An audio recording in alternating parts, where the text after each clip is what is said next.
plaisir de nous retrouver encore. Débat pour la nation, Gamik Légan, relais YouTube, Peter Tiani, RDC, le numéro est là, plus 243 82 41 59 117, plus 243 82 41 59 117. Merveille Bailing est là, journaliste également DG, Info Vrai.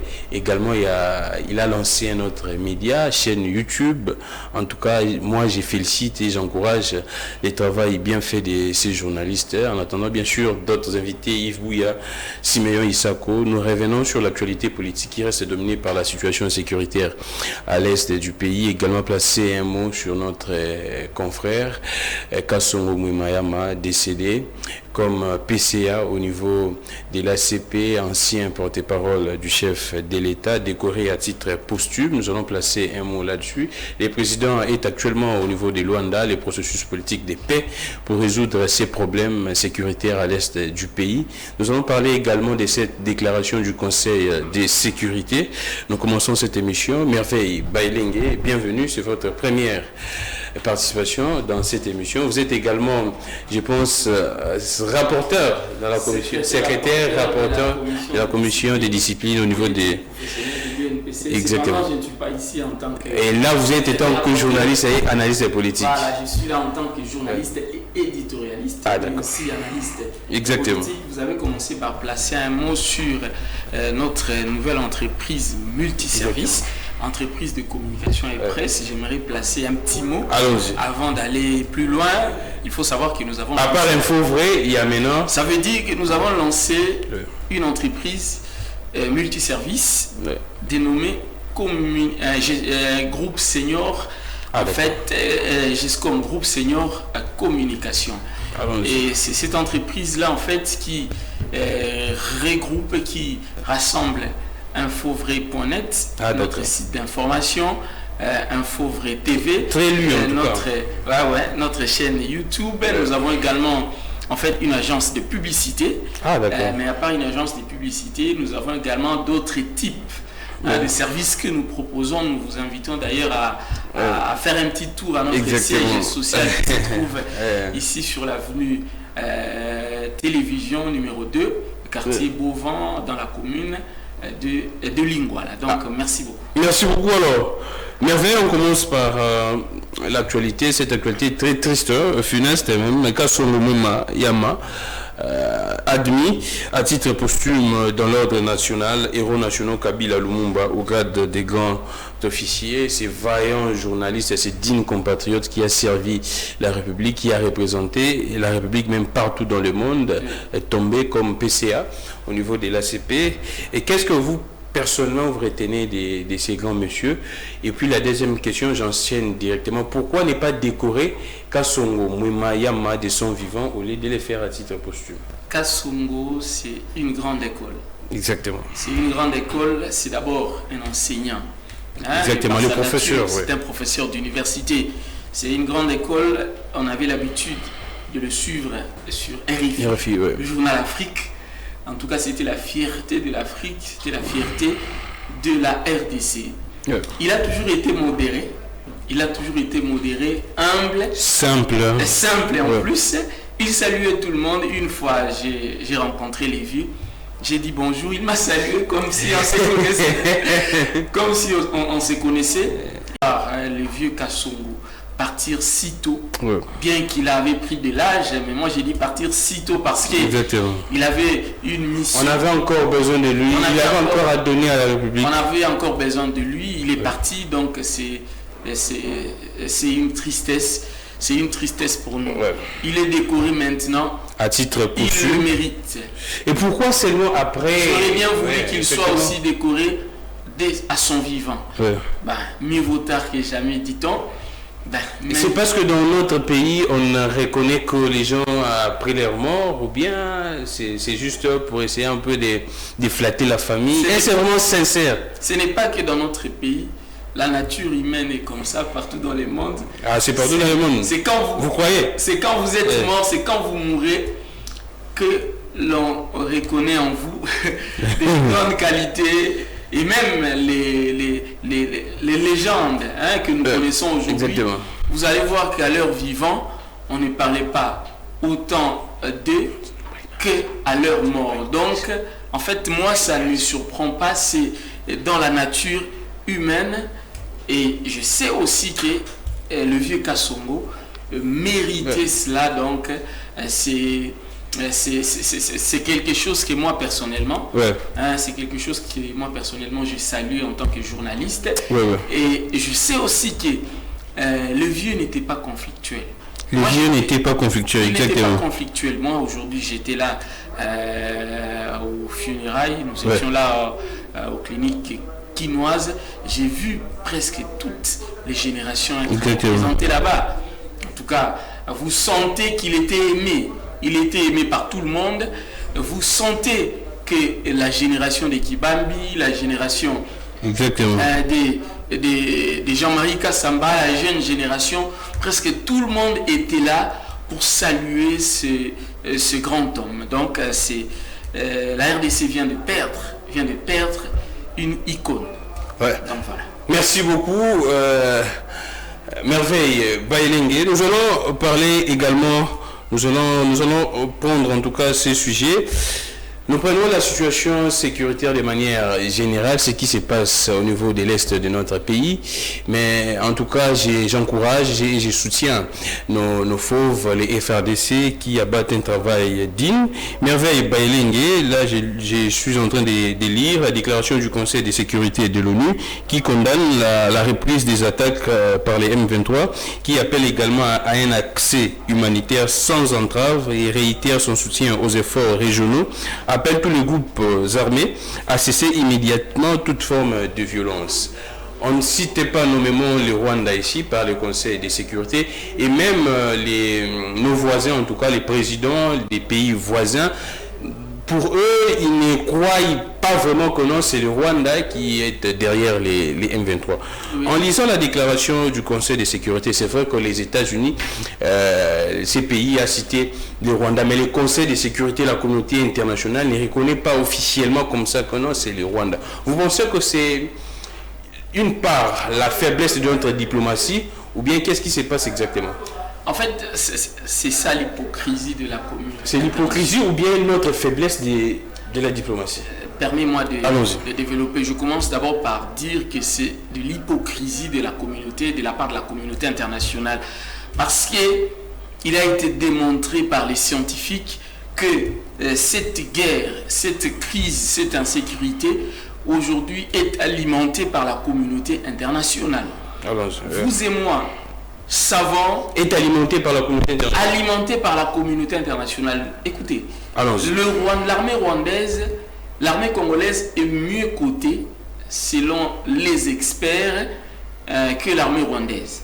L'armée congolaise est mieux cotée sur le terrain que l'armée rwandaise. Mais comment expliquez-vous que l'armée rwandaise arrive à déstabiliser l'armée congolaise? Mais quand il y a un manque de sérieux... Non, premièrement parce qu'il y a une main noire. Il y a une main noire. La main noire, c'est la communauté internationale.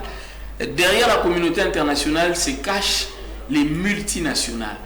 Vous savez très bien qu'aux États-Unis, la politique américaine est dictée par les multinationales. Ce sont eux qui financent la politique, ce sont eux qui financent les acteurs et politiques.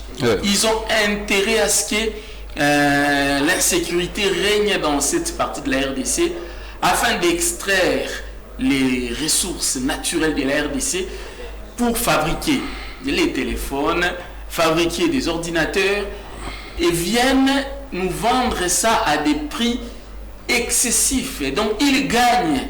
Ils ont intérêt à ce qu'il y ait la crise. Voilà pourquoi vous ne verrez jamais la communauté internationale se prononcer en faveur de la RDC.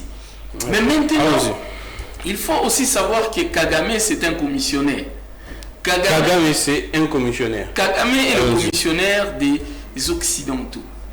Kagame travaille pour les intérêts des Occidentaux. Kagame, c'est une marionnette de l'Occident. Et la RDC doit comprendre cela. C'est là où je vais relever les faiblesses de la RDC. C'est là où je vous donne raison lorsque vous dites que la RDC pêche un tout petit peu au niveau de sa diplomatie. Parce que la RDC devrait comprendre que la communauté internationale fonctionne sur base des intérêts. Dans les relations internationales, on dit même que les États sont des monstres froids, ils n'ont pas d'amis, ils n'ont que des intérêts. Ouais. Et la communauté internationale a besoin d'avoir accès à nos ressources naturelles, peu importe la manière. Alors, pourquoi ne pas chercher à proposer une formule qui va nous mettre sur une même table de négociation avec la communauté internationale, avec les multinationales entre guillemets, plutôt que de les laisser passer par les Rwandais pour nous atteindre. Est-ce que, bon, quand vous dites que, mais c'est que sûr, pour la communauté internationale, c'est qu'on reprocherait également à la RDC, il y a un désordre, manque d'organisation, ainsi de suite. Je n'aimerais pas entrer en profondeur, mais est-ce pas la fuite des responsabilités de nos dirigeants pour dire que non, c'est la communauté internationale, les Rwandais sont, comme vous aviez dit là, utilisé les termes de commissionnaires, Paul Kagame est commissionnaire, est-ce pas une fuite des responsabilités? La responsabilité est partagée. Ouais. Au niveau interne, en tout cas la RDC, nos dirigeants ont aussi une part de responsabilité. Parce qu'on accuserait également la complicité au niveau interne. Parce que je vais dire tout simplement qu'au niveau interne, c'est vrai qu'il y a un manque d'organisation. Mais ce manque d'organisation, en fait, est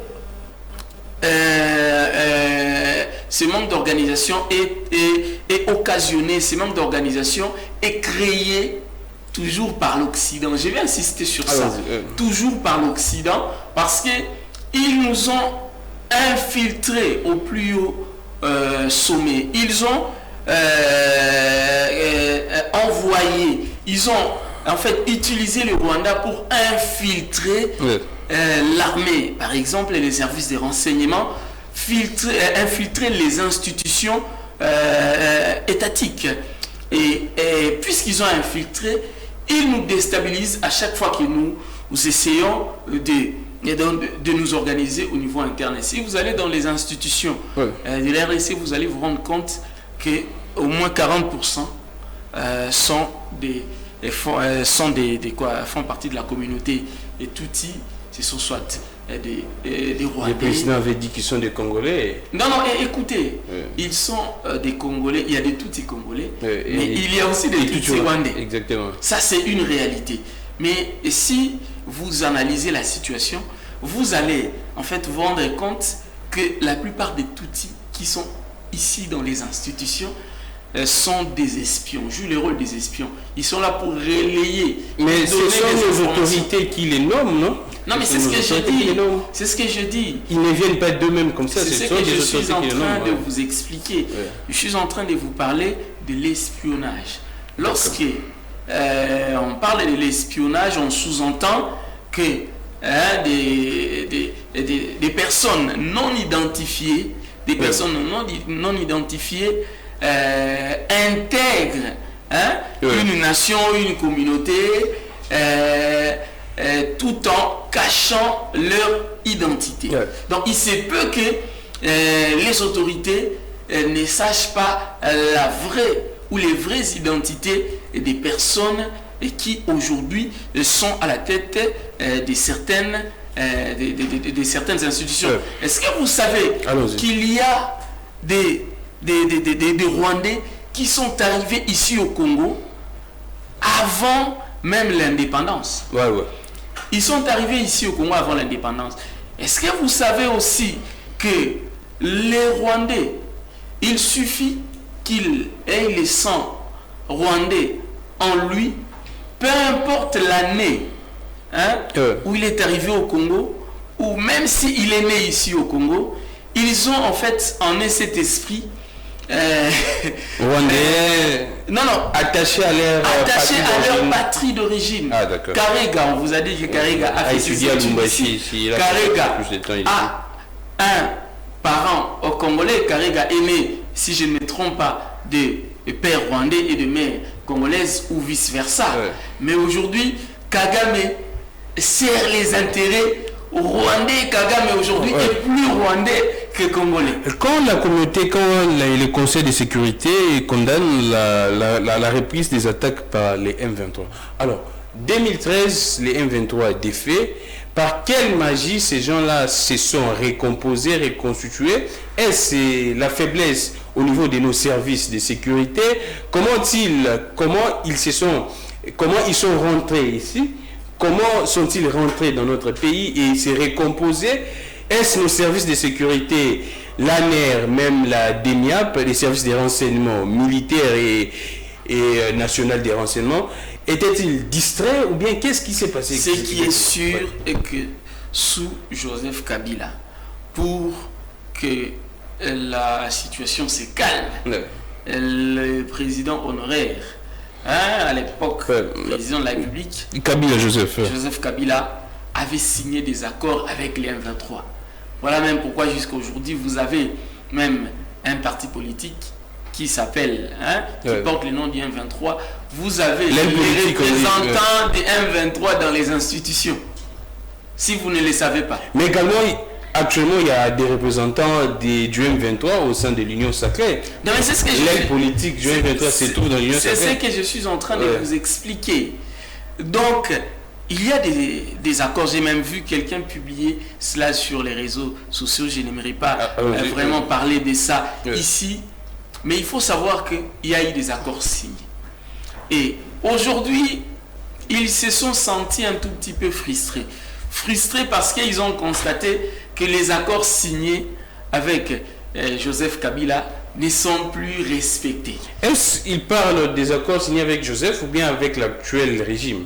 Parce que là, bon, je ne ferai pas l'apologie, je ne donne pas du crédit, mais c'est que jusqu'à présent, le gouvernement n'a pas contredit les déclarations de leur porte-parole en disant que non, ils étaient ici, logés même, ainsi de suite.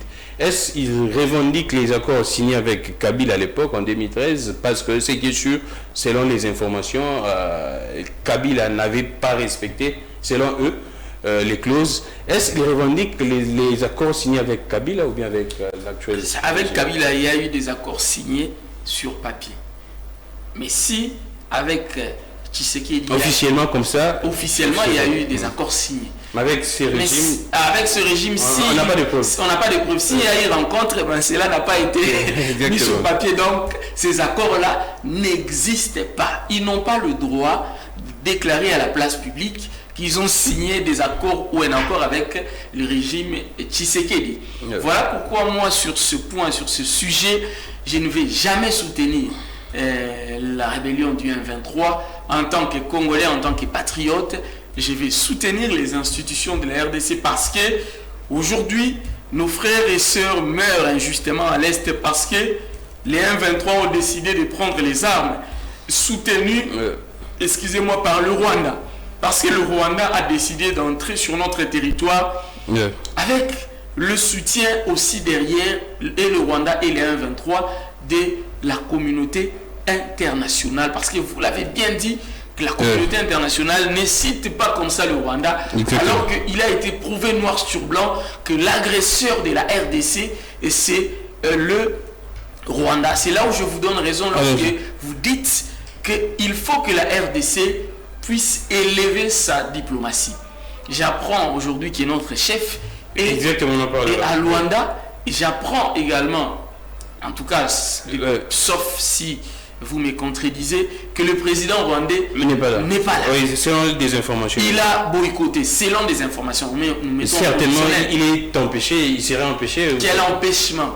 Écoutez, dans la politique, c'est un langage. Allons-y. S'il n'est pas allé, en tout cas, j'aurais bien voulu que notre chef ne se déplace pas. J'avais fait d'ailleurs un édito pour dire que le chef de l'État aurait dû envoyer le premier ministre Sama Lukonde ou notre ministre des Affaires étrangères. Les chefs n'auraient pas dû effectuer également le déplacement? Non, n'auraient pas dû effectuer le déplacement parce que le chef de l'État s'est déplacé à plusieurs reprises en Angola ou ailleurs pour rencontrer Kagame afin de résoudre ce problème. Il y a eu des rencontres où Kagame ne s'est pas présenté, au Kenya notamment. Il a délégué son représentant. D'où les chefs de l'État ne devraient pas se déplacer. Ça, c'est un avis personnel, ça c'est mon avis en tant qu'éditorialiste, parce que, en fait, vous savez, cette situation est grave. Et si le cessez-le-feu n'entre pas, s'il n'y a pas un cessez-le-feu entre les M23 et nos forces, voilà, le déplacement du chef sera vain. Encore une fois, roulé ou il sera encore une fois roulé. Voilà pourquoi dans des moments pareils, il faut être prudent. Par exemple, ce qu'il a fait en envoyant Sama Lukonde en Tunisie. Il aurait dû faire la francophonie. La francophonie, au sommet de la francophonie, il aurait dû faire la même chose. Parce que c'est ce qui se passe, l'agression dont fait face à la RDC est extrêmement grave, parce que nos frères et sœurs meurent, continuent à mourir. Au moment où nous sommes en train de faire cette émission, ça tire encore. J'ai même suivi le porte-parole du gouvernement donner même la position du 1-23. Moi, je n'aimerais pas donner cette position-là. Mais c'est connu de tous qui sont à 20 km. Les pères que nous sommes en train de situer, de donner des informations sur les... La question que j'aimerais vous poser, lors de sa dernière adresse, le président a stipulé clairement que les voies diplomatiques ont échoué. Qu'est-ce que le président fait encore dans ces voies-là? C'est lui-même qui a dit clairement que non, les voies diplomatiques sont échouées, ou soit ont échoué plutôt. Alors, qu'est-ce que le président fait? Alors, il faut savoir que dans les relations internationales, même si vous optez pour la voie militaire, on n'abandonne pas la voie diplomatique. Regardez la Russie avec l'Ukraine. Ça tire sur les champs de bataille, mais vous allez voir les deux pays continuer à négocier. Donc, on ne peut pas abandonner la voie diplomatique, même si on opte pour la voie militaire. Mais seulement, nous devons en fait accélérer la voie militaire. Ça veut dire tirer sur les terrains pendant que nous négocions aussi. Ne pas arrêter les tirs sur les terrains. Mais la question encore, alors, quelle stratégie que les présidents auraient prise actuellement pour que les voies diplomatiques marchent maintenant? Parce qu'il a déclaré que ces voies ne marchaient plus, ou soit ne marchaient pas. Alors, quelle est la stratégie nouvelle que les présidents auraient adoptée cette fois-ci pour que, enfin, les voies diplomatiques marchent? Bon, ce que je constatais en tant qu'analyste, en tant qu'éditorialiste, est que le chef de l'État, donc la RDC, aujourd'hui, est en train de pousser, d'insister pour que la communauté internationale cite le Rwanda. Bien que la communauté... Vous pensez que si la communauté internationale cite le Rwanda, c'est la solution? Oui, écoutez, dans les relations internationales, ça compte. Si la communauté internationale commence par reconnaître que le Rwanda est l'agresseur de la RDC, c'est un pas vers la solution. Parce que si la communauté internationale le reconnaît, la communauté internationale sera obligée de faire en sorte que le Rwanda arrête d'agresser la RDC. Mais si la communauté internationale ne prononce pas le mot agression de la RDC par le Rwanda, croyez-moi, cela continuera. Mais quand vous accusez, vous dites que non, les Rwandais, soit Paul Kagame les commissionnaires, et que c'est la communauté internationale qui est les vrais maîtres. Alors, vous pensez qu'au cas où, soit si la communauté internationale a pointé les doigts, cité les Rwandais, vous pensez que la communauté internationale va sanctionner les Rwandais aussi longtemps que c'est elle, en tout cas. Il faut savoir que la communauté internationale fonctionne sur base des intérêts. Ah, d'accord. Et pour le moment, la communauté internationale trouve ses intérêts au Rwanda. À partir du moment où le Rwanda sème le trouble et l'insécurité à l'Est, en fait, arrange les terrains pour que les multinationales exploitent illégalement nos ressources naturelles, pour eux, ça passe, ça ne pose aucun problème. Mais le jour où le Rwanda ne sera plus en mesure de faire cela, vous allez voir que la communauté internationale va changer. Va changer de camp. La communauté internationale va chercher celui qui va faire le boulot que le Rwanda faisait. Voilà pourquoi j'ai proposé que la RDC fasse en sorte que la communauté internationale ou les multinationales entre guillemets passent par elle plutôt que de passer par le commissionnaire qui cherche son intérêt. Alors, merci beaucoup. Il y a Patrick Loka là, que je n'ai même pas annoncé, il m'a surpris. Je l'avais appelé, il est là. Merci beaucoup à Patrick. Il y a Simeon Essako également. Vous entrez directement dans les vifs du sujet parce que vous êtes venu en retard également. Patrick Loka, là je commence par vous. Le président est actuellement au niveau de Luanda. Selon les dernières informations, Paul Kagame ne serait pas là. Je ne sais pas, vous, comment est-ce que vous réagissez? Le président a déclaré lui-même que les voies diplomatiques ont échoué. Alors, qu'est-ce qui a changé actuellement pour que le président se déplace? Est-ce que le président, les services du président auraient adopté une nouvelle stratégie pour que cette fois-ci les voies diplomatiques marchent ou bien qu'est-ce qui se passe exactement? Non, c'est pas contrainte. C'est pas contrainte. C'est pas... De qui, de quoi? Notre état de faiblesse. Allons-y. C'est pas contrainte, mais notre état de faiblesse actuelle. Le Congo est dans une situation d'occupation. Le Congo est occupé par le Rwanda. Jusqu'à la preuve du contraire, nous sommes incapables de bouter le Rwanda dehors. La RDC est incapable jusqu'à la preuve du contraire.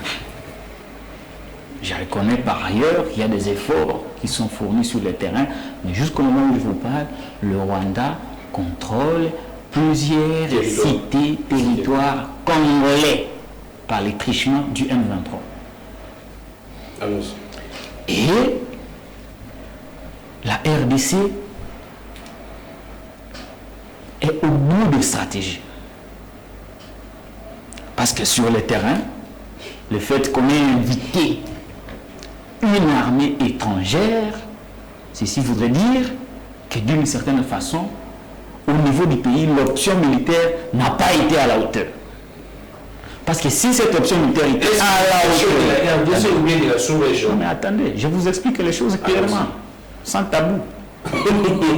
Si l'option militaire était à la hauteur au niveau interne, la force régionale de la communauté East Afrique ne viendrait pas en RDC. C'est parce qu'on a failli au niveau militaire. C'est pourquoi cette force est venue en rescousse. Mais la force n'est pas venue pour... Et cette force est une contrainte pour les négociations. Ah d'accord. Vous ne combattez pas le M23. Le M23 ne vous combatte pas. Allez négocier. Le chef de cette délégation kenyane vous a dit qu'ils vont prioriser les processus politiques et diplomatiques. C'est-à-dire le M23 gardera ses positions à lui, le Congo gardera ses positions, au milieu il y aura un mur qu'on appelle la force régionale. D'où je vous dis que ce n'est pas notre état de faiblesse, ce n'est pas contrainte qu'on est allé. On y croit qu'il y aurait une solution dans cette histoire-là. Et nous voilà arrivés. Mais est-ce que je me dis... Il y a des nouvelles stratégies. Il y a un fait. Kagame est absent. Oui, c'est ça. Kagame a boudé. Encore une fois. C'est parce qu'il a empêché, il est malade. Mais... Non, il a boudé Tshisekedi. Kagame a boudé. Il a boudé Tshisekedi, il ne veut pas le rencontrer. C'est ça le message, non? Mais qu'est-ce qu'il explique? Et comment est-ce qu'il est invité par le président Joao Lourenço? Au même titre que Tshisekedi, au même titre que le président du Burundi, mais lui, il envoie quand même son ministre des Affaires étrangères. Burundi a dit qu'il ne compte pas sur vous, c'est pas un respect qu'il a même envoyé un ministre. Alors, comment expliquer que lui, le présumé agresseur, c'est bon des torses en disant que je ne viens pas? Non, Kagame n'est pas présenté au niveau africain et international comme agresseur. Exactement. C'est nous la RDC. C'est nous qui l'accusons d'être agresseur. Mais il n'est pas reconnu à ce titre-là, du moins une organisation internationale. les Nations Unies, l'Union africaine, la communauté EAC, SADC, Luanda, où est-ce qu'on a reconnu Kagame comme l'agresseur du Congo? Alors, si mis à part quelques rapports rédigés que Kagame a rejetés. Ce sont des vérités que nous donnons. Attention, on risque de vous qualifier d'un infiltrant. Quel infiltré? Qui a reconnu Kagame comme agresseur? Attendez, nous savons tous qu'à chaque fois qu'il y a la sécurité internationale est menacée par la question du terrorisme, c'est une question qui préoccupe au plus haut point les conseils de sécurité internationale. Avez-vous déjà entendu un pays s'est désolidarisé des Kagame sous prétexte qu'il soutiendrait les terroristes? Je prends vite. Merci beaucoup Patrick Lokala. Siméon Isoko, bienvenue en tout cas. On entre directement dans les vifs du sujet. Est-ce que Kagame a boudé Félix Tshisekedi ou soit c'est un empêchement normal? Bon, je crois que merci d'abord, merci de l'invitation, merci à tous les téléspectateurs des Perfect Télévision qui nous suivent à l'instant. Je crois que cette question de la sécurité, il ne faut pas la traiter avec beaucoup de légèreté. Il ne faut pas la traiter avec beaucoup de légèreté, comme j'ai vu Patrick en train de parler, c'est comme si c'est comme si c'est moqué contre Tshisekedi. Pensons que la situation d'inconfortabilité dans laquelle vivent nos compatriotes à l'Est, c'est seulement une question de Tshisekedi, non Patrick. La question de la sécurité concerne tous les Congolais. En tant que compatriote, cette question doit en principe t'écurer. Si tu n'es pas inquiété par rapport à ça, je ne sais pas comprendre si tu es vraiment Congolais ou tu ne l'es pas. Donc, la présence de Kagame à Luanda, l'absence, je vais dire, de Kagame à Luanda, ben moi, ça ne me surprend pas. Comment ça? Me surprend pas. Je venais de l'expliquer tout à l'heure sur un autre plateau de télévision. Je me rappelle en novembre, le 24 novembre 2012, lorsqu'il fallait lancer les discussions de Kampala, en Ouganda, quelques jours après que le M23 ait marché sur Goma, Kagame avait aussi refusé de se rendre, de se déplacer pour Kampala. Il avait refusé. Ben, à l'époque, c'était Kabila. Encore au pouvoir. Il avait refusé. Et donc, il connaissait à quoi il joue. Est-ce que le président établit clairement, est-ce que le président était au courant qu'il ne sera pas? Cela établit clairement que Kagame est derrière la guerre qui nous est imposée à l'est de la RDC. C'est une preuve de plus.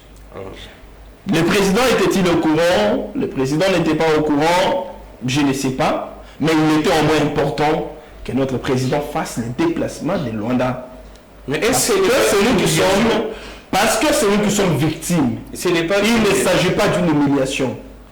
Nous sommes sur deux fronts, le front militaire et le front diplomatique. Sur le front militaire, le FARDC se battre, sur le front diplomatique, il devrait se déplacer, aller à Luanda pour aller discuter. Il s'agit de nous, c'est nous qui sommes victimes. Et parce que le Rwanda n'a pas fait les déplacements, on ne doit pas, à notre tour, s'empêcher de faire les déplacements. Et donc, nous, Congolais, nous avons fait les déplacements. Quand je parle de nous, Congolais, ça veut dire représentés par Félix Tshisekedi. C'était important qu'il parte faire entendre la voix de la RDC. Qu'ils disent d'autres présidents de la région ce que veut la RDC pour que cette situation soit réglée. Alors, j'ai suivi Patrick évoquer... dire des contre-vérités sur ces plateaux.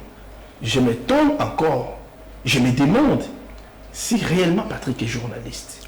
Qu'il dise, qu'il déclare sur ces plateaux qu'aucun pays du monde n'a jamais condamné le Rwanda publiquement, officiellement. Mais ça m'étonne. Ça m'étonne. C'est quel pays? Il oublie que les États-Unis d'Amérique, au Conseil de sécurité, la voix officielle comme ça, les présidents. Je parle de la voix officielle. Mais quand un représentant des États-Unis d'Amérique au Conseil de sécurité cite le roi et les condamne, qu'est-ce que tu veux? Peut-il parler sans l'autorisation de Biden? D'accord. Non. Quand le représentant des États-Unis d'Amérique au Conseil de sécurité condamne, ça veut dire quoi? Ça veut dire que les États-Unis ont condamné. Je ne me suis limité qu'aux États-Unis d'Amérique. Et donc tu n'as pas le droit de dire, tu ne peux pas désinformer les Congolais pour dire qu'aucun pays du monde n'a jamais condamné. Patrick, je vais t'apprendre une chose. Tu dois apprendre que les terroristes, les terrorismes je vais dire, pour les combattre, on les combat en synergie, en coalition, en mutualisant les forces. Mais il y a les G5 Sahel, le Mali, le Tchad, Burkina Faso, Mauritanie. Mais Siméon, ils s'étaient mis ensemble pour combattre le terrorisme. Mais Siméon, nous voyons les États-Unis d'Amérique. Je reviens. S'il te plaît, je dois expliquer les États-Unis, s'il te plaît. Mais ne coupez pas les fils d'idée. Il y a les États-Unis d'Amérique, cette suprapuissance, hyperpuissance militaire. Lorsqu'ils sont secoués par le terrorisme, ils coalisent. Ils mutualisent les forces pour combattre le terrorisme. Ils appellent à l'union des forces pour combattre le terrorisme. Le terrorisme, ce n'est pas quelque chose qu'on combat par une armée de façon particulière, non. Et donc la RDC, qu'elle fasse appel aux pays de la région pour combattre le terrorisme, ce n'est pas un péché. Ce n'est pas un péché, Patrick. S'il vous plaît. C'est pas un péché, cher ami. Je vous pose la question. S'il vous plaît, je vous pose la question, vous avez la parole. Alors, cette fois-ci, quelles sont les stratégies nouvelles adoptées par les services, ou soit par la République, pour que la voie diplomatique marche? Justement, en parlant de la voie diplomatique, le président a dit que la voie diplomatique... Il a encore évoqué une contre-vérité ici. Vous savez, quand vous citez les propos d'une personne, il faut les citer in extenso. Allons-y. Le président n'avait jamais dit que la voie diplomatique a échoué. Il avait dit quoi? Il n'a jamais dit ça. Le président avait dit quoi? C'est un mensonge. Le président avait dit quoi? Le président avait dit que jusqu'ici, la voie diplomatique empruntée n'a pas porté des fruits. Et ça veut dire quoi? Il y a des nuances. La voie qui n'a pas porté des fruits et qui a échoué. Faites cette nuance-là. Et ça signifie quoi? Expliquer Ça signifie qu'il y a espoir que cette voie, cette option diplomatique porte des fruits. C'est pourquoi jusqu'au moment où nous tournons cette émission, il est à Luanda. Si l'option diplomatique avait échoué, connaissant Tshisekedi, il ne serait pas parti à Luanda. Il se serait engagé sur le front militaire. Parce que celui diplomatique ayant échoué. Nous avons la capacité de ces fronts... il faut accepter qu'il y ait un peu de discussion, 2, 3, 4 discussions, qui n'ont pas porté de fruits. Vous chutez. C'est ainsi que le chef a dit lors de son discours, le tout dernier discours, que l'option militaire, l'option diplomatique, jusqu'au moment où il tenait ses discours, prononçait ces discours-là, n'avait pas produit de fruits. Il est à Luanda, c'est justement pour continuer avec cette option-là diplomatique. En diplomatie, lorsqu'on négocie, il y a toujours des moments où ça essaie de marcher et toujours des moments où ça ne marche pas. Je vais prendre un exemple. Vous vous souvenez, lorsque Kabila a négocié avec l'opposition, je ne me rappelle plus exactement l'année, je crois en 2015. En 2015, il y avait des moments où ça piétinait, ça bloquait, ça n'avançait pas. Chaque partie était intransigeante. Eh bien, la Senko était obligée d'aller ici, revenir par-ci, par-là, jusqu'à ce qu'on a eu 2015-2016, jusqu'à ce qu'on a eu cet accord appelé accord de Saint-Sylvestre. Les 31 décembre. Jusqu'à ce qu'on avait eu l'accord de Saint-Sylvestre. Mais avant d'arriver à l'étape de l'accord de Saint-Sylvestre, combien de blocages on n'a pas rencontrés? C'est ça la diplomatie. C'est ça la négociation. La comparaison est raison. C'est ça la négociation. Si tu veux que je prenne un autre exemple, lorsque Goma est tombé, lorsque les M23 ont marché sur Goma, Kabila a débuté des négociations. Eh bien, ceux qui disent que Kabila a réussi à défaire les M23, Kabila a défait les M23. Quand est-ce que Kabila a défait les M23? Kabila a négocié avec les M23. Et c'est cet accord-là qui nous rattrape aujourd'hui. Merci beaucoup. Kabila a balkanisé le Congo économiquement, et c'est cette balkanisation-là qui nous rattrape aujourd'hui. Merci beaucoup. Parce que Tshisekedi ne veut pas porter la responsabilité de cette balkanisation économique. C'est ce qui nous rattrape aujourd'hui. Je reviens à vous. Si vous... Et donc, en négociation, il faut retenir qu'en négociation, il y a des moments où ça marche et des moments où ça piétine. Merci beaucoup. Avouons que ça piétinait, et c'est une nouvelle étape qui est lancée parce qu'on cherche là à combiner la facilitation de l'Union africaine et celle de Luanda pour que les choses puissent marcher. Moi, je reste convaincu que si, sur le plan diplomatique, on ne gagne pas la guerre, même sur le plan militaire, nous allons la gagner. Alors, je prends Merveille Bayelengue. Patrick Koumouya hier a dit ceci. Concernant la force régionale EAC, il faut qu'on reste dans ce qui avait été convenu. Ce qui a été convenu, c'était une mission offensive. Alors, est-ce la contradiction ou bien qu'est-ce qui se passe? Aussi longtemps, les commandants des troupes de la Kenya disent clairement que non, c'est un processus politique d'abord, mais notre porte-parole du gouvernement dit que c'est une mission offensive. Non, mais cela prouve tout simplement que les gens que nous considérons comme amis, en réalité ne nous voient pas comme des amis. Ils viennent chez nous par intérêt, je ne cesserai de le dire. La RDC, c'est comme une belle femme. Hein? Une belle femme qui est convoitée par tous les hommes. Tous veulent avoir cette belle femme. C'est ce qui se passe. Que ce soit les Kenyans, que ce soit le Rwanda, que ce soit cette force-là, cette fameuse force-là régionale, tous ont des intérêts ici au Congo. Les intérêts, ce sont nos richesses. Voilà pourquoi ils cherchent à nous imposer de négocier avec les M23. Si seulement nous nous mettons sur une même table que les M23, sachez que nous les reconnaissons comme notre partenaire légitime. Parce que dans la négociation, il y a deux préalables. Pour parler d'une négociation, il y a premièrement ce qu'on appelle la reconnaissance réciproque. Et puis deuxièmement, la volonté réelle de parvenir à un accord. Pour qu'il y ait une négociation, il faut reconnaître l'autre comme ton partenaire légitime. Or, si nous nous mettons sur une même table que les 1-23, ça veut dire que nous reconnaissons les 1-23 comme notre partenaire légitime.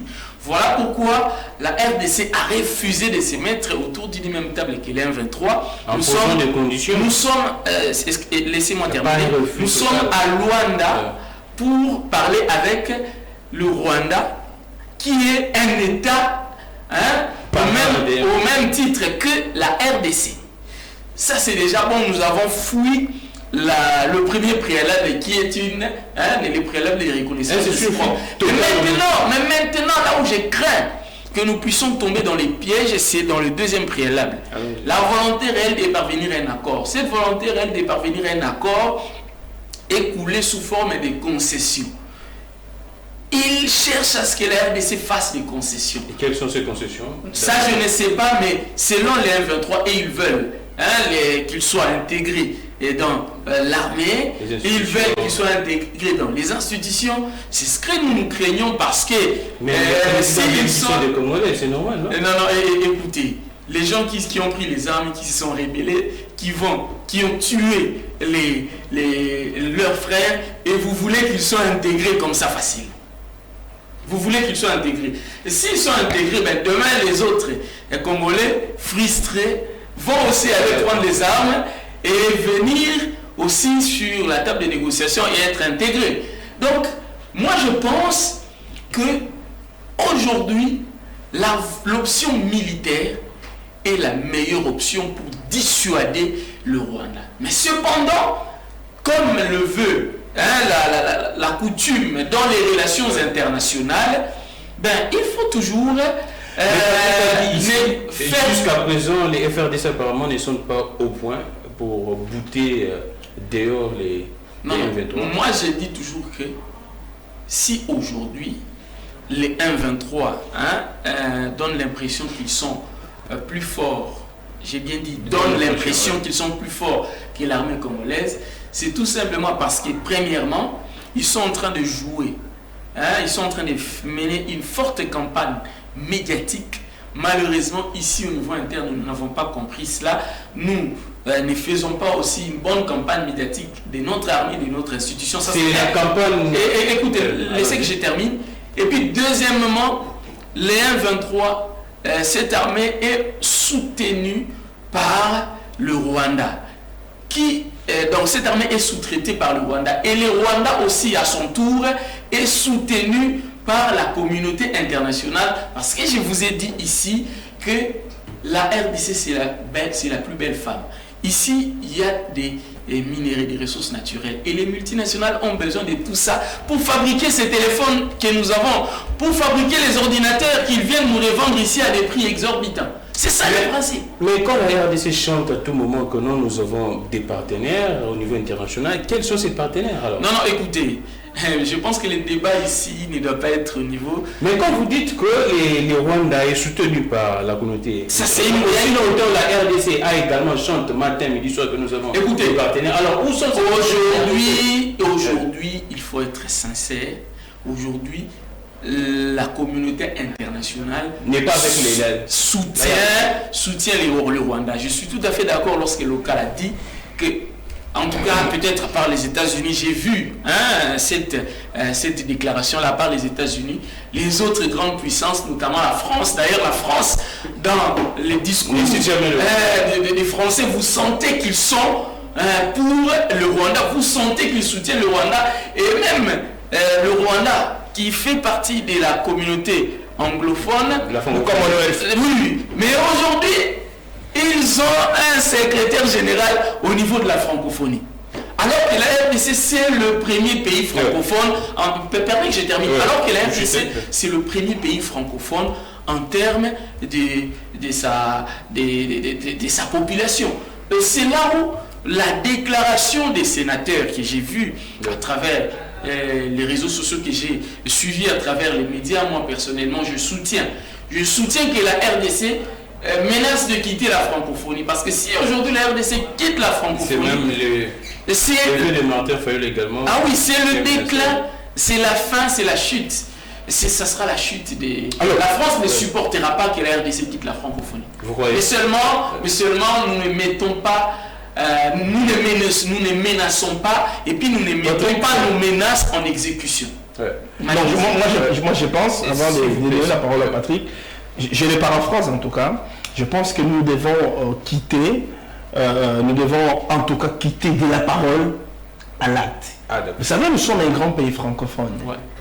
Et la francophonie, entre autres, parmi ses objectifs, il y a la promotion de la paix, le droit de l'homme, la stabilité, droit de l'homme et la démocratie. Mais est-ce que, avec la situation dans la partie orientale de la RDC, est-ce que la francophonie nous aide à promouvoir la paix? J'ai dit non. Et qu'est-ce que la francophonie fait? L'OIF fait.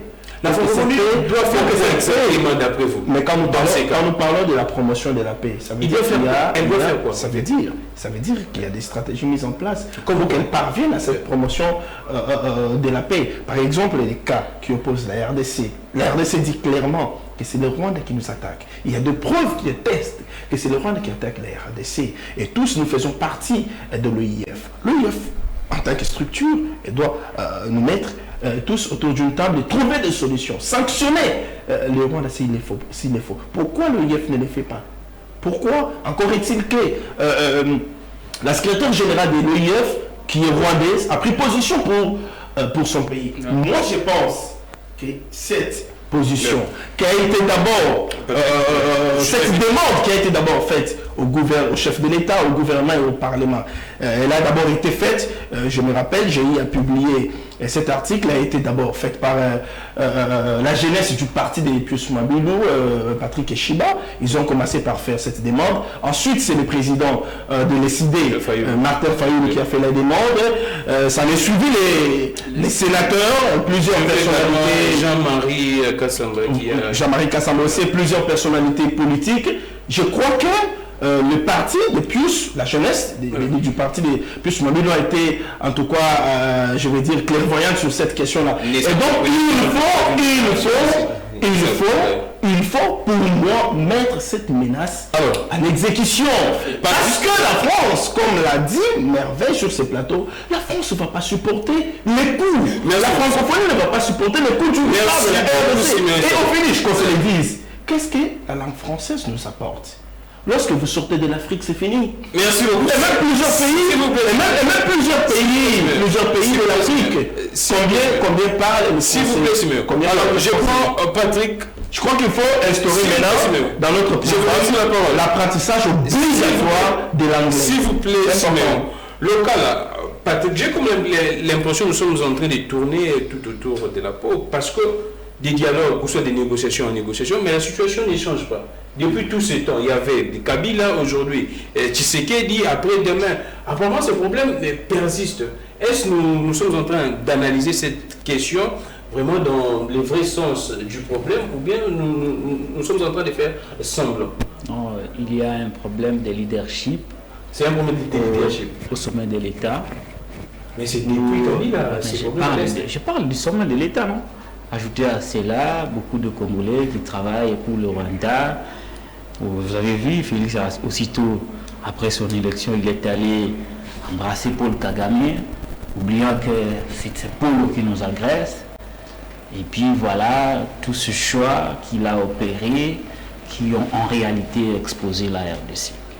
Et donc, le jour où le Congolais va résoudre le problème de leadership au sommet de l'État, le jour où la vérité des urnes sera respectée, tu deviens notre famille. Celui qui sera là portera les aspirations du peuple congolais, comme quoi le Rwanda est un pays qui développe des velléités d'agression, d'expansion. D'où il faut développer des mécanismes pour contrer le Rwanda. Est-ce que tu as étudié la guerre Non, s'il vous plaît. Là, il raconte des folklores. Est-ce que c'est un problème de leadership ou bien respecter les temps? Voilà, mais il ne faut pas laisser faire passer les inepties. Après, vous aurez le temps de parler. Il ne faut pas désorienter le pays. Vous notez, je n'ai quoi noter, ce sont des folklores. Respectez le temps d'antenne du confrère. Entre les peuples congolais qui a dit à Tshisekedi ne pas aller négocier avec Paul Kagame en Kantimini. Et lui qui est allé négocier en Kantimini. Qui a eu raison. C'est quoi ces accords? Et s'il vous plaît. Il a cité les trois accords, non? Lequel? Au cours de son message officiel. Oui, mais dis-le-nous. S'il vous plaît. Double taxation. Ok. Attendez. Ok. Rwandais. Ok. Et puis il y a un autre là qui a porté sur Sakima. Mais je me les trois accords sont là. Ces accords, c'est signé. C'était au but aussi de tout le monde. C'est ça que tu appelles l'accord secret. Respectez les temps d'antenne. Franchement, calmez-vous. Allons-y, Patrick. Franchement, il ne faut pas s'embrouiller. Pourquoi n'est-il pas passé par là? S'il vous plaît, Simeon Sako. Pourquoi ne vous embrouillez pas, cher ami? Ne vous embrouillez pas. Pourquoi n'est-il pas passé par les parlements? Arrêtez de vous embrouiller. Qui connaît les Nous sommes menacés avec ce discours qui ne plaît pas aux Congolais. Allons-y, Patrick. Pourquoi n'est-il pas passé par les parlements? Quand on posa la question à ses proches de nous dire les contenus, vous connaissez ce qu'ils nous ont dit? Nous avons signé au nom de la paix. Vous n'avez pas le droit de connaître les contenus. Qui t'a dit ça? Les proches de Félix Tshisekedi. Quels proches? S'il vous plaît, Simeon, vous dérangez les C'est pourquoi j'ai dit, entre le peuple qui a refusé de voir son président aller signer des accords avec Kagame et lui qui a signé, qui a eu raison. Parce que maintenant, il a la prétention de vouloir renoncer à ça. Entre le peuple et Tshisekedi qui a eu raison sur l'autre. Le peuple a gagné, non? C'est pourquoi je parle d'un problème de leadership. Leadership qui est incapable de comprendre que cette voie est mauvaise, je ne m'y engage pas. D'après vous, il y a un problème de leadership. Le peuple doit souffrir comme ça jusqu'au départ. C'est le peuple qui commence à gérer ce pays au lieu que les dirigeants qu'il a élus puissent le faire. Actuellement, mais non pas. Et c'est très triste. Deuxième chose, par rapport à la francophonie. Mais moi, je ne vous comprends pas.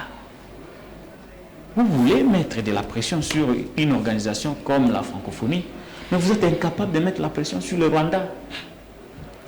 Vous avez chassé l'ambassadeur, mais nous sommes en relation jusqu'aujourd'hui avec Kigali. Son ambassade est ici. Qu'avez-vous fait? Vous voulez suspendre là-bas. J'ai suivi les Siméon, les Bahati, tous ces gens que vous citez, réclamer la suspension. Mais pourquoi vous ne fermez pas l'ambassade d'abord? C'est plus facile de fermer une ambassade plutôt que de suspendre la participation à la francophonie. C'est plus facile, non? Pourquoi on ne le fait pas? Nous sommes incapables de mettre la pression sur un petit pays, mais nous avons la prétention de vouloir mettre la pression sur une organisation qui rassemble plusieurs États, y compris un État qui dirige le Conseil de sécurité. Quelle folie de grandeur! Quelle folie! On gère ces pays sur base de choses comme ça. Des films montés, des documentaires, des dessins animés. Non, mais il faut arrêter, non? Il faut arrêter. Il faut arrêter. Et même alors, est-ce qu'avons-nous le courage de le faire? Oui, une chose est de voir battre les dire. Mais est-ce qu'au fond, dis-moi, le gouvernement, disons le gouvernement et le président de la République comme institution, ont-ils le courage d'oser suspendre notre participation à la francophonie? Ces gens-là qui nous dirigent, sont-ils capables de le faire? Les dirigeants n'ont pas... Ils ne sont pas capables, ils sont faibles. Ils sont faibles. Ils sont faibles. La preuve, ils n'ont pas réussi à faire parler un pays crédible sur cette agression. Les États-Unis ne se sont jamais exprimés officiellement. Non. Et... contrairement à la situation de l'Ukraine, où les États-Unis ont pris position contre l'agression. Par exemple du président lui-même, Joe Biden. Pour le cas du Congo, on va sous-traiter quelqu'un qui ne pèse même pas et qui vient donner un avis, s'il vous plaît, donner un avis au Conseil de sécurité. Ou bien c'est un on va sous-traiter quelqu'un au Conseil de sécurité. On connaît comment on joue avec le lobbying pour qu'il vienne donner un avis. Et l'ambassade n'est pas contraignant. Et l'ambassade des USA L'ambassade a fait quoi? S'il vous plaît, quand on est journaliste, nous sommes au niveau d'État, monsieur. Quand on est journaliste, on doit être informé. Je vous donne un cas. On n'est pas un cas d'espèce. Quand on est journaliste, on doit avoir l'information parce qu'il y a un cas d'espèce sur la table. Point de pitié pour toi, cher ami. L'Ukraine est agressée par la Russie. Toutes les grandes puissances se sont exprimées. Le Congo est agressé par le Rwanda. Toutes les grandes puissances se sont tues. Pouvez-vous expliquer ça aux Congolais? Alors, quelle est cette grande puissance qui a pris position à notre faveur? Patrick Luka. Ce sont là des choses qui prouvent que nous avons un problème de leadership. Ce leadership n'est pas... Quand je parle de leadership ici, je ne vois pas la personne de Tshisekedi. Je vois ces modèles de gestion, ces modèles d'approche par rapport à tel secteur, au secteur diplomatique. Le leadership congolais voudrait ça, et il y a des moyens mobilisés pour ça. Au plan opérationnel et sécuritaire, le leadership congolais est défini de cette manière-là. Au plan économique, et ça doit être porté par un homme qui a ces atouts-là. Alors, et donc, pour finir, je suis par là. Je te vite, Patrick. J'ai entendu Simeon Issako dire que voilà, vous avez vu une question de terrorisme, ce sont des États qui se rassemblent pour combattre ça. Vous dites que les M23 sont des terroristes. Et vous avez cité le cas du Sahel. Là, il y a des États qui combattent le terrorisme au Sahel. Mais quels sont ces États qui sont venus combattre le terrorisme au Congo? Parce que ces États-là, au lieu de combattre les soi-disant terrorisme qu'on dit, ces États-là nous demandent d'aller négocier avec ceux qu'on ne considère pas comme des terroristes, mais comme des rebelles. Nous, il a dit non, on nous force. On nous force. C'est ça qu'il a dit, non? Exactement. Alors, maintenant, on parle de quoi? Merci beaucoup. Voyez, peut-être, sinon, évitez le populisme, cher ami. Lui, c'était toi. Évitez le populisme. Je prends. Moi, je vous donne des faits. Ne critique pas. Je vous donne des faits. Et l'opinion est éclairée. S'il vous plaît, Patrick. Alors, Simeon Issako, je pose. Il parle de choses. Qui dit vrai, ou soit qui dit vrai à la population? Comme Yaya dit que non, on doit rester sur le plan offensif et que là-bas on décide autre chose. Je comprends pas la question. La force est claire. Selon ce que notre pays était convenu avec la sous-région, que cette force doit être offensive. Mais cette force venue ici, elle s'est dit que non, nous prenons un processus politique et diplomatique. Merci. Je vais te répondre à cette question. J'ai suivi le cas à dire que voilà, la population avait dit, Tshisekedi n'a pas écouté, il y a eu des accords secrets qui ont été signés. Mais nous-mêmes, quelques minutes après dire, dans son dernier discours, il a parlé des 3 accords, mais ça, excusez-moi un peu le terme, c'est de la folie ça. Non. Des accords secrets. S'il vous plaît, pas ce genre de termes. Des accords secrets qui ont été signés, mais il ne fallait pas que le peuple soit au courant de ces accords. Mais c'est lui-même le chef de l'État qui met le peuple au courant de ces accords. Et c'est que c'est dans le contenu, il y a des contenus. L'appellation. C'est contenu. Est-ce que le président a dévoilé les contenus ou bien les noms des accords? Mais c'est lui-même qui parlait de ça tout à l'heure. Ça veut dire que le président a eu à dévoiler. Et quels sont ces accords secrets? Parce que le jour où le chef de l'État fait le déplacement des Goma, du Rwanda, le jour où Kagame a quitté le Rwanda pour Goma, pour signer ces accords, mais c'était télévisé, ça passait en direct. Lorsque ce ministre de Katoumi, comment il s'appelle encore?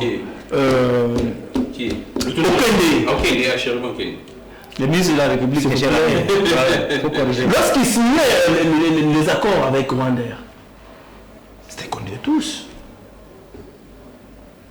Lorsqu'on a signé les accords, notre ministre des Mines ici a signé les accords pour l'exploitation de l'or, c'était connu de tous.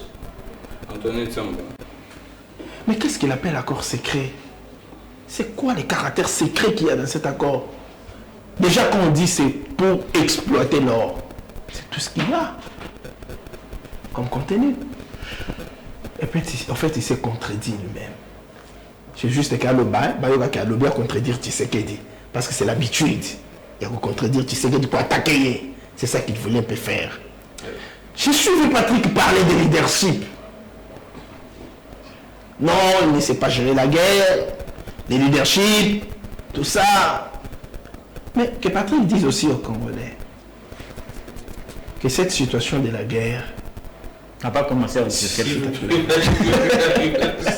S'il vous plaît, respectons les temps que ça ne te fasse pas rire, parce que c'est pas de la blague. Je dois aussi avoir le courage de dire aux Congolais qu'il y a un monsieur dans ce pays qui a géré la guerre qui a géré cette situation pendant 18 ans, qui n'a pas pu trouver une solution. Il est parti. Tu as vu? Qu'il ait le courage de dire aux Congolais qu'il y a un monsieur dans ce pays qui a été assassiné, paix à son âme. Et que c'est à partir de lui, c'est de lui qu'aujourd'hui nous parlons de cette guerre. C'est lui qui a fait entrer les Rwandais au Congo. Nous étions la fidèle. Est-ce qu'on parlerait de cette situation aujourd'hui? Qu'il ait aussi le courage de dire ça aux Congolais. Qu'il ait aussi le courage de dire aux Congolais. C'est lui aussi qui a signé les accords avec Kagame. S'il vous plaît, sur l'or, l'exploitation de l'or. C'est juste. Qu'il ait aussi le courage de dire aux Congolais que c'est sous le règne de Tshisekedi que Kagame s'est senti autant acculé. Autant acculé. C'est sous le règne de Tshisekedi que Kagame s'est mis à donner des interviews par-ci par-là pour cette situation de l'Est, pour se justifier, parce qu'il s'est senti acculé à un niveau où lui-même n'en revenait pas. Vous répondez qu'il ait le courage de dire ça aux Congolais. Et donc il ne s'agit pas d'un problème de leadership. Il s'agit d'un problème du complot international auquel fait face la République démocratique du Congo. Et cela appelle à la prise de conscience de nous tous. Alors, cela appelle à l'unité, à la cohésion. Là, c'est garanti déjà. Oui, non, c'est pas garanti. Oh, comment ça? C'est pas garanti. Comment ça? Parce qu'il y a d'autres acteurs, d'autres leaders politiques, qui pour eux, cette situation de guerre est une occasion pour que Bakabola pouvoir. Comme qui? J'ai vu quand tout le monde a communiqué non patriotique, il dit les résultats de pareils appels. Mais pour nous, quand on appelle à l'unité nationale, il faut qu'on se dispatche, qu'on se distribue encore le gâteau. Ah, il n'a pas dit ça. Ça veut dire que tu n'as pas compris les sens de ce communiqué. Il a dit les respects des engagements. Hein? Quels engagements? Parce qu'ici nous parlons de la RDC qui est agressé. Toi tu parles du respect des engagements. Quels engagements? Quels engagements? Parce que dans sa tête, quand Tshisekedi a dit appel à l'unité, donc il y aura une concertation, et à l'issue de la concertation, il faut qu'on partage le pouvoir. C'est ça lui, c'est ça lui. En dehors de lui, en dehors de l'unité de la mission de ces forces. Je vais en venir, en dehors de lui. Il y a aussi Kabila, qui lui pratiquement, on sait tous que c'est un taisé, mais il a dirigé ce pays pendant 18 ans. Dans pareille situation, en France, aux États-Unis, un peu partout à travers le monde, les anciens chefs d'État se prononceraient. Il a décidé de garder silence. Je me suis toujours posé la question, est-ce que c'est de la complicité? Est-ce qu'il veut que les pays puissent brûler? Mais c'est son droit de ces terres, non? C'est son droit. C'est son droit de ces terres. Ça sert à parler. S'il te plaît. S'il te plaît. Sa soeur, c'est pas lui, c'est pas sa soeur qui avait géré les pays. J'ai dit que l'M23 était venu, si nous parlons aujourd'hui de l'M23, c'est la famille Kabila. Et donc, je vais répondre à cette question de l'ambiguïté. Vous aurez le temps. Mais je me dis, quand vous parlez de l'ambiguïté, d'où est-ce que vous tirez cette ambiguïté? Allons-y. Ça vient d'où? Patrick Mouyaya. Ne me parlez pas de Mouyaya. Cette ambiguïté vient d'où? Mais c'est lui le porte-parole. Qu'est-ce que Mouyaya dit de si ambigu? Parce que le président kenyan, lorsqu'il est ici à Kinshasa, au cours de son point de presse avec Félix Tshisekedi, il a dit que les troupes kenyennes sont ici. L'armée kenyenne, ces éléments sont ici pour accompagner les FARDC, appuyer les FARDC, pour traquer l'ennemi, l'M23. C'est ce que le président kenyan a dit. Et quand le président Ruto a dit qu'ils vont traquer les M23. Mais si j'ai menti, si j'ai dit des contre-vérités, que mes confrères qui sont... Non, pas la population, mais que mes confrères sont sur ces plateaux, confrères qui sont sur ce plateau me contredisent. C'est ce qu'il a dit au cours du point de presse. Et toi, tu vas me parler de Mouyaya. Mouyaya n'a jamais dit le contraire. Écoutez, il faut préciser quelque chose. Les Rwandais au Congo, cela n'a pas commencé avec Kabila le père. Depuis Mobutu. Non, je n'ai pas dit que les Rwandais ont commencé avec Kabila le père. Je parle de M23. S'il vous plaît. Depuis Mobutu, les Rwandais étaient déjà au Congo. Avant même Mobutu.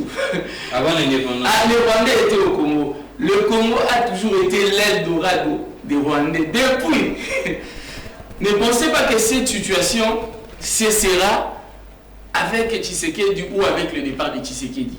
Mais ce que nous voulons, c'est une paix durable. Et la paix durable a un prix. Mais nous ne voulons pas que le Congo paye un prix fort parce que déjà avec nos morts, c'est suffisant. Vous savez que le nombre de Congolais qui sont morts dépasse même le nombre de morts de ce qu'on appelle les génocides rwandais. Est-ce que vous le savez? Mais seulement parce que, excusez-moi le terme, et je l'ai dit même dans mes éditos, que le Congo ne vend pas bien ses morts. Nous devons vendre nos morts. Le Rwanda vend ses morts. Nos frères meurent, je vous dis, à l'Est, les gens meurent tous les jours. Local peut tenir son discours ici, ou Siméon, ou moi, mais sachez que à chaque minute qui passe, il y a nos frères qui meurent là-bas. Ces gens-là utilisent des pratiques, permis que je termine, des pratiques, en tout cas, terroristes. Ils égorgent, ils mettent les images sur les réseaux sociaux. C'est intolérable. Voilà pourquoi, au moment où nous parlons, en tout cas, les acteurs politiques devraient en réalité se mettre ensemble. Se mettre ensemble, nous tous parler le même langage. Mais attention, j'ai comme l'impression qu'on confond quelque chose. Parler le même langage ne veut pas dire qu'on ne peut plus critiquer. Non. Ça, c'est ce qu'on confond. Aujourd'hui... Alors, parler le même langage... Ne signifie pas qu'on n'a plus le droit de critiquer. On a le droit de critiquer, comme par exemple moi. Je peux vous dire que les chefs de l'État ne devraient pas se déplacer à Luanda. Ah d'accord, les chefs ne devraient pas se déplacer. Non, ça c'est un avis personnel. Je pense que les chefs pouvaient envoyer le Premier ministre ou notre ministre des Affaires étrangères. Regardez, Kagame n'est pas parti. Vous savez ce que le chef de l'État a fait? en envoyant Sama Lukonde en Tunisie, à la francophonie, ne vous en faites pas. Cela a été un langage fort, un signal fort. Et Sama Lukonde, en plus de sa présence là-bas, il a refusé de prendre la photo avec la Rwandaise. On peut tout dire, mais dans la diplomatie, dans la politique, cela compte beaucoup. Pour preuve, lorsqu'elle a fait son discours, la Rwandaise, regardez ce qu'elle dit. Je n'y avais pas prêté attention. Mais écoutez, nous sommes des communicologues. Lorsque quelqu'un dit cela, ça veut dire que ça a fait mal. Ça fait très très mal. Et croyez-moi, si nous passons à la vitesse supérieure, quitter la francophonie, mettre la menace des Congolais en exécution, quitter la francophonie, croyez-moi, même la France aura mal. J'ai entendu quelqu'un dire ici, s'il vous plaît, j'ai entendu quelqu'un dire ici qu'il fallait que Joseph Kabila s'exprime. Non, en France, c'est le président en exercice qui va consulter les anciens présidents. En France, on l'a vu avec Emmanuel Macron. Quand il y a eu cette crise, quand il y a eu la crise en France, qu'est-ce qu'il a fait? Il est allé vers les anciens présidents. Ne vous attendez pas que Joseph Kabila prenne le micro. Il faut aller vers Joseph Kabila. Il faut aller vers Joseph Kabila. Parce que si Joseph Kabila prenait son micro, faisait un discours aujourd'hui, l'UDPS, l'Union Sacrée, sera la première à traiter Kabila de tous les mots et qu'il n'a pas de leçons à donner à tout ce qui arrive. C'est au président de la République d'aller vers Joseph Kabila. On finit. S'il vous plaît. Patrick, là on prend cette actualité. Selon les informations, la CENI va publier les calendriers électoraux ce samedi. Vous pensez que c'est dans les temps ou bien c'est un peu tard?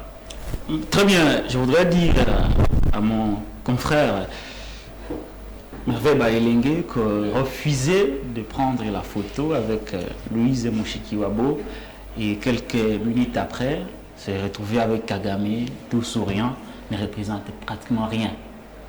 Ni pour Kagame, ni pour l'opinion internationale. On a vu combien Sam a été très léger dans cette affaire. Il n'y avait pas que Sam a attendez, il n'y avait pas que Sam. Il vous dit qu'il souriait avec Kagame. Il était en train d'adresser la parole au chef d'État. Nous parlons d'une affaire de photo, non? Est-ce que l'objectif était de refuser de prendre la photo avec Mushikiwabo ou de contester le Rwanda? Celle qui est là, c'est la disciple de Kagame, non? Refuser de prendre la photo avec Mushikiwabo. Quelques minutes, quelques secondes après, te voilà entre les mains de Kagame. Vous blaguez des gens. Les Sama ici, ils ont venu vraiment faire de la comédie au sommet de l'État.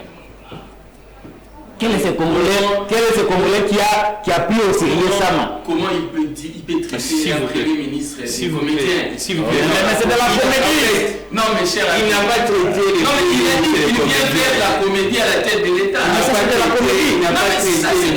Il n'a pas traité les premiers ministres de comédie. Non, mais écoutez. Là, en tout cas, les gens nous suivent et puis... Non, mais quand il dit qu'il vient faire de la comédie à la tête de l'État, nous sommes des intellectuels. Ça veut dire quoi? Ça veut dire quoi? C'est à lui d'expliquer. Non, mais il faut écouter. S'il vous plaît, en langage clair, ça veut dire que le chef du gouvernement est un comédien. Et moi, en tant que... Moi, je l'interprète. Moi, je ne peux pas accepter cela. Je ne peux pas accepter que l'on... S'il vous plaît, Merveille. S'il vous plaît, Merveille. C'est les temps d'antenne des Patrick local. Mais toi, en tant que président, en tant que présentateur, moi je les laisse le temps. Donc tu veux les laisser. Moi je laisse le temps le Premier ministre de il n'a pas traité les premiers ministres des comédiens. Il a dit, selon lui, le Premier ministre, il serait en train de faire la comédie. C'est à lui d'expliquer. La comédie, cher ami. Laissez-moi le ministre de la comédie. Donc vous voulez donner la parole, mais c'est nous qui devons continuer à parler légèrement sur un plateau de télévision. Siméon Issakou, s'il vous plaît. Non, c'est pas... Pourquoi vous voulez vous rebeller contre les présidents? Allons-y, s'il vous plaît, normal. Laissez-moi assumer mes propos, non? Déjà, oui, je vais les assumer jusqu'au bout. Lorsqu'un président de la République dit à l'étranger que les enseignants n'ont pas de niveau, vous voulez qu'on dise quoi? lorsqu'un chef d'État dit non de qualificatif. S'il vous plaît. Où est le rapport avec le sujet? S'il vous plaît. Non, je vais vous montrer. Je vais vous comprenez. Vous quittez le sujet, mais alors que maintenant là, nous sommes en train de parler. Les confrères. Non mais écoutez, calmez les confrères. Non mais vous êtes en train d'émerveiller les sujets. Je vous reconnais très doux en tout cas. Non mais ça justement, il y a des choses qu'on ne peut pas laisser passer. Il s'explique. C'est lui qui fait la police et ce n'est pas vous. Allons-y. Allons-y, Patrick. Laissez-les représenter son. Allons-y, Patrick. Vous perdez les temps, nous sommes quand vous aurez du temps. S'il vous plaît, salade. Soyez tolérants, merveille. Allons-y, Patrick. Quand vous aurez le temps, vous pouvez me contredire. Mais quand je parle, souffrez quand même de m'écouter. Ça ne vous coûte rien. Parce que vous pensez que mes propos sont graves. Mais il y en a qui a fait pire que ça. Le président lui-même, qui traite les enseignants du Congo, qui n'ont pas de niveau. Ça, si ce n'était pas grave, vous avez trouvé ça normal. Quand il parle de la théâtralisation. Donc les magistrats, le huissier, tout le monde là sont des acteurs de théâtre. Et moi, quand j'ai dit que ça m'a fait de la comédie, vous trouvez que c'est grave. Quelqu'un, un homme sérieux, qui refuse de prendre la photo avec la disciple de Kagame, mais tout de suite après, le voilà lui-même avec Kagame. Vous voulez que les Congolais le prennent au sérieux? Peut-être que c'est de la comédie, ça. Peut-être toi tu ne le prends pas sérieux, mais nous le prenons. Laissez-moi m'exprimer. Vous aurez le temps. Personne n'a pris ça au sérieux. Non, toi tu n'as pas parlé au sérieux. Les gestes de Sam, en tout cas, moi j'ai vu les dirigeants africains en parler. Laissez-moi parler, non? Mais comment toi tu ne peux pas... Vous avez vu les dirigeants africains parler, vous les avez tolérés. Laissez-moi parler. Alors je vous tolère. Personne n'a pris ça au sérieux. D'accord. Toi tu n'as pas pris ça. S'il vous plaît, soyez tolérants. Non, mais pourquoi il doit... Soyez démocrate. Non, qu'il enlève... Soyez démocrate. Le laissez quand même parler, qu'il aille jusqu'au bout de ça. Même votre allié, c'est gêné. Non, ce n'est pas mon allié, c'est... Je reconnais que tout. Même votre allié s'étonne de voir que vous n'avez pas la tolérance. Et donc, moi, je n'ai pas pris, tout comme beaucoup de gens, ça m'a aussi. Ça, c'est de la comédie, cher ami. Ça, c'est de la comédie. Vous faites de la comédie au plus haut sommet du monde comme ça. J'ai refusé de prendre la photo avec Mushikiwabo, mais quand même, je prends avec son chef, qui est Kagame. Et voilà, les Congolais doivent applaudir à ça, parce que d'un côté, il refuse une Rwandaise, mais de l'autre côté, il est quand même avec les chefs de tous les Rwandais. Ça c'est de la comédie. Les calendriers électoraux, vite, nous sommes là. Ça, c'est de un. De deux.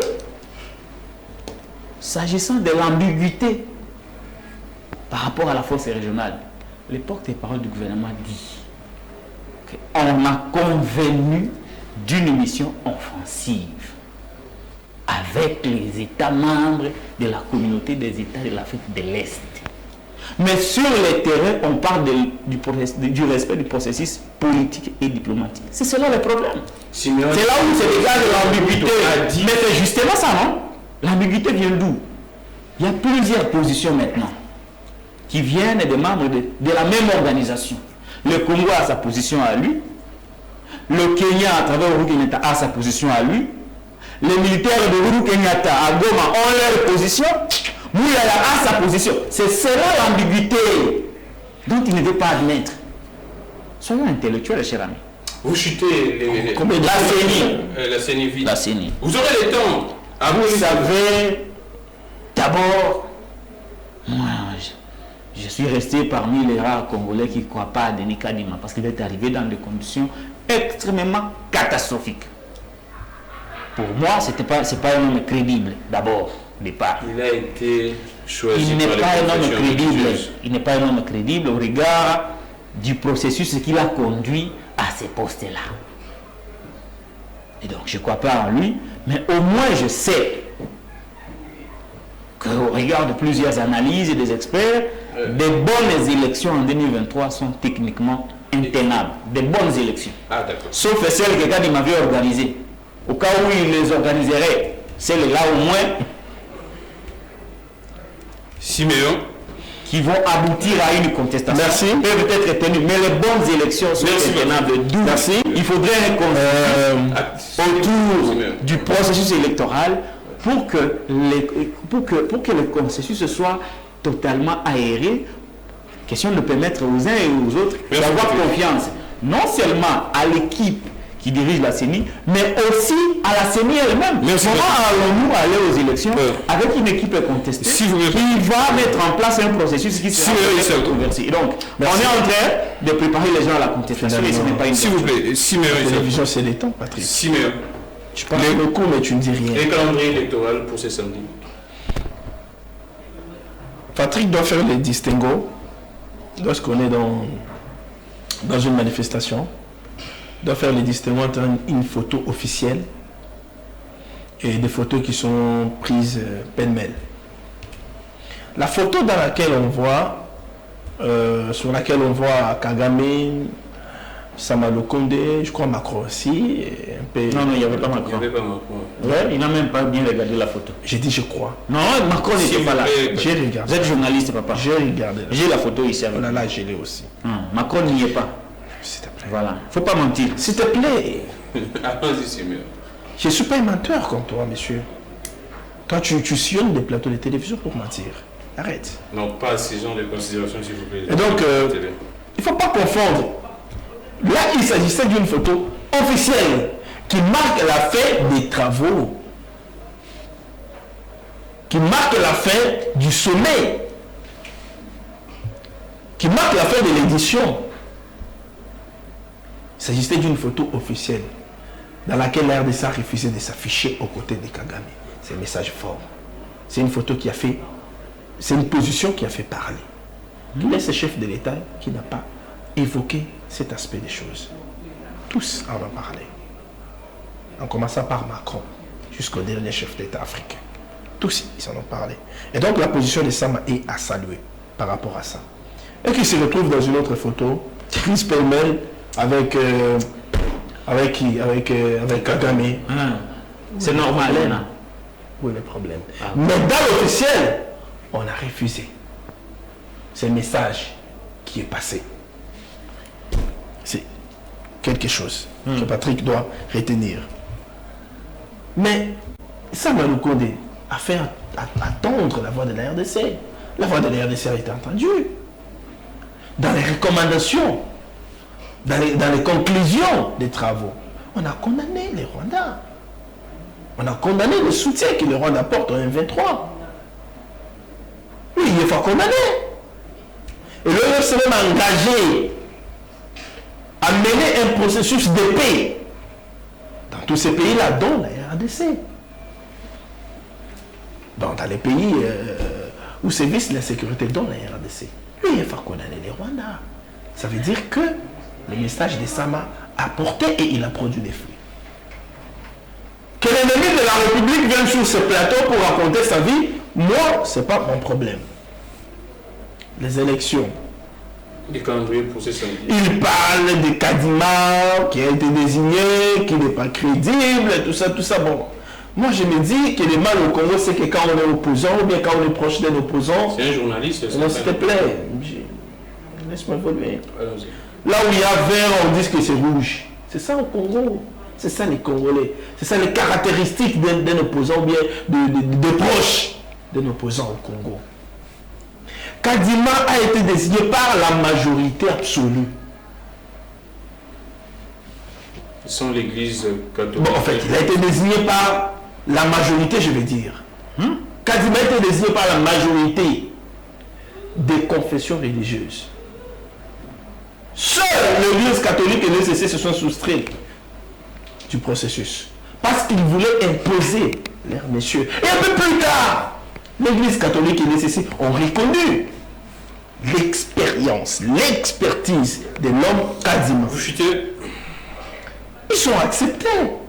Les calendriers un peu plus tôt ou bien un peu tard? Le calendrier un peu plus tôt, un peu plus tard, non? Les calendriers viennent au moment opportun. D'accord. Et les calendriers, c'est un signal fort pour témoigner justement que nous allons droit vers les élections 2023. Donc les politiques se préparent. La CENI fait son travail. les politiciens doivent aussi faire leur travail dans leur base respective. Parce qu'en 2023, nous aurons des élections. La crédibilité des Kadima, la crédibilité de l'équipe Kadima, nous devons, non ça ne va pas choquer, en termes de crédibilité, nous analysons. Nous devons juger la crédibilité des bureaux de la CENI lors des scrutins, lors des élections et lors de la proclamation des résultats. Alors, ce n'est pas maintenant que nous dirons que non, Kadima n'est pas crédible, Kadima n'est pas... Non, attendons le jour J. Merci beaucoup. Attendons le moment M.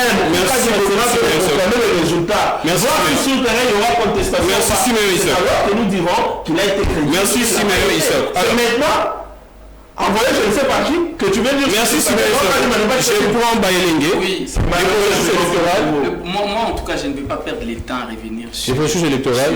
Non, c'est un débat qu'il a raconté. Je l'ai déjà ramassé. À raconter sur son plateau, sur votre plateau, sur le plateau.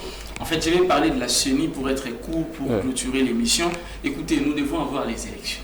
Ça, c'est une réalité. Parce que nous devons faire partir la plupart des députés qui sont en fait livrés à un spectacle. Non, moi je suis en train de parler. Mais pourquoi les élections, c'est la présidentielle et puis les législatives.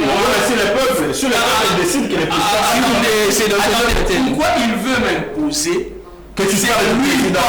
En fait, juste pour vous dire, allez jusqu'au bout, il faut parler des tout. Vous parlez des députés, vous parlez du président. C'est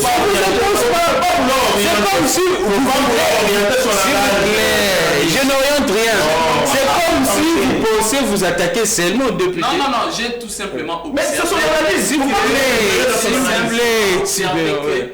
Les députés nationaux, provinciaux et même sénateurs, y compris le président, ils n'ont plus la sont livrés à des spectacles. Ça c'est selon vous, ça c'est selon Local. Nous ont livré. Vous pensez qu'il doit rester? S'il vous plaît, Patrick Local. Nous ont livré à des spectacles désolants. Et à mon humble avis, je pense que plus de la moitié de l'Assemblée nationale, plus de la moitié doit en tout cas partir. Mbosso. Mais je dis la vérité. Et Félix aussi. Mbosso doit partir. Et Félix, pour que plus de la moitié parte, il faut que nous ayons des élections. Vous comprenez? Et revenir encore sur les débats de la CENI, changer la CENI.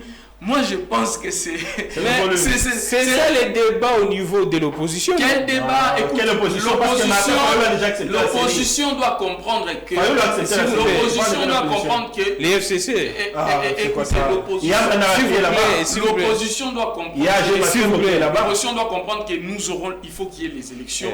Et nous aurons les élections. S'ils veulent qu'il y ait changement même à la tête de l'État, comme ils le disent, qu'ils aillent aux élections. Pourquoi dire que nous allons perdre avant même de participer? Donc moi je pense que c'est un faux débat. On ne devrait pas en parler. On doit plutôt se concentrer à s'imprégner du calendrier, se préparer. Merci beaucoup. Et voilà. C'en est fini pour aujourd'hui. Merci beaucoup à Siméon Issako, Cas Info. Merci également à Patrick Local à TV. Merci également Info Vrai Net et également la nouvelle adresse Groupe Senior. Communication. Patrick Local à Siméon sont invités. Merci beaucoup. Voilà. En tout cas, ça est fini pour aujourd'hui. Je finirai avec ces photos du gouverneur du Congo central. Il y a un communiqué de son cabinet compte tenu de cette image qui a circulé.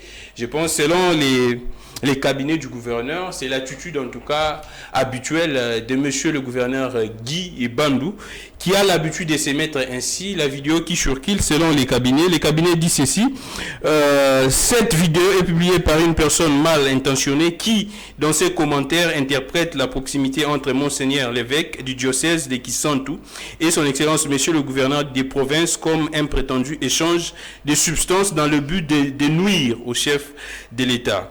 Seul l'esprit malveillant de l'auteur de cette publication l'amène à imaginer un tel scénario dans le seul but de jeter de l'opprobre d'opprobre sur les deux hautes personnalités alors que les visionnages de la dite vidéo, même en tenant compte de l'angle, exclut totalement une telle hypothèse.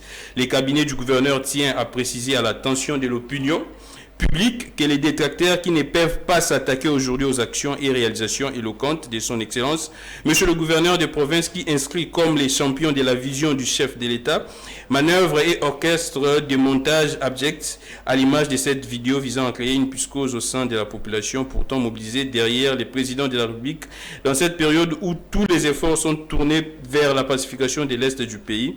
Ainsi, les cabinets du gouverneur s'engagent avec tous les services compétents à lutter contre ces genres de pratiques liées à la cybercriminalité, ainsi de suite. Donc, les cabinets rejettent cette vidéo qui surquille, faisant état de ce que vous avez constaté sur les réseaux sociaux, c'est l'attitude, soit la posture même du gouverneur du Congo central, M. Guy Bandou. C'en est fini pour aujourd'hui. Relais YouTube, Peter Tiani, RDC, merci beaucoup à Belgodor, merci également à Dani. On se retrouve demain pour un prochain numéro. Que le Dieu de toutes les inspirations continue de nous inspirer et de vous inspirer également. Au revoir.